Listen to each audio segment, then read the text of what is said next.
Welcome to The Explainer. Today we're pulling back the curtain on one of the most secretive and, let's be real, most powerful tech companies on the planet, Palantir. All right, let's just get right to it, because this is the question everyone asks. They don't have a phone or a social media app. Their work is all done behind the scenes, really shaping some of the biggest decisions for governments and huge corporations. So what does that actually mean? Well, at its core, their software is kind of like this superpowered detective. It digs through just mountains of messy, totally disconnected data. We're talking emails, financial records, satellite images, you name it, and it finds the hidden patterns. The whole point is to give these massive organizations a crystal clear picture so they can make these huge, critical decisions when the stakes are incredibly high. So to really get what Palantir is all about, you have to understand where they came from. And their origin story, well, it starts with one of the biggest turning points in modern history.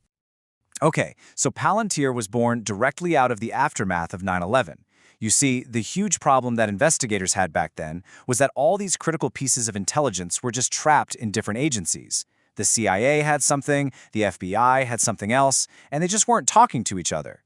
So Peter Thiel, the guy from PayPal, and even the CIA's own venture capital fund, they backed this mission to build software that could finally connect all those dots. And, well, from those pretty secretive beginnings, it's now a massive public company, riding this huge AI wave we're all seeing. So how did this all work in the real world? Like, what are the actual tools that make all this data connecting magic happen? Let's take a look under the hood at their main products. All right, so Palantir's world is really split into two. First up, you've got Gotham. This is the original, the one built for governments.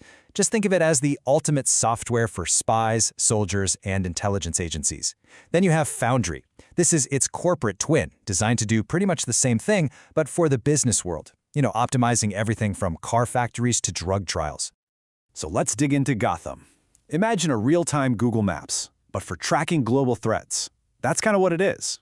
It can pull in all these wildly different types of info, say phone records from one place, informant tips from another, live satellite photos, and it puts it all together on one single interactive map. This is what gives agencies like the CIA or MI6 this complete unified picture of what's happening on the ground right now. And then there's Foundry. This thing is all about building a digital twin, which is exactly what it sounds like, a perfect virtual copy of a company's entire operation.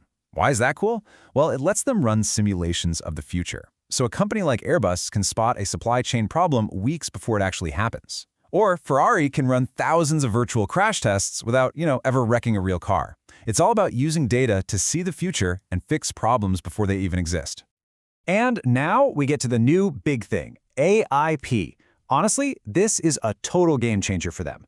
It's basically like giving a company its own private, super smart ChatGPT, but one that's been trained only on their secure data. You can just ask it questions like you're talking to a person. And get this, it's become so popular that it's already powering over 40% of their new business. That's huge. All right, so we've seen the tech. Let's talk about the results. How does all this translate into actual growth and, money? You can see their business model right here. And it's basically a powerful two-part engine. The government contracts, they still make up over half their revenue. That's their steady, reliable foundation. But look at the commercial side. That is where the explosive growth is coming from, and it is closing that gap fast. I mean, that growth is just staggering. A 39% jump in revenue in a single year. You have to understand, for a company this big, that kind of acceleration is wild. It just goes to show you how intense the demand is for their AI stuff right now. And of course, Wall Street definitely took notice. With the whole AI boom in full swing and results like that, investors just poured in, pushing their market value up to an absolutely mind-boggling $430 billion.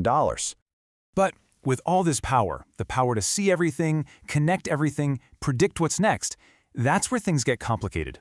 It brings up some serious controversy and some really tough ethical questions.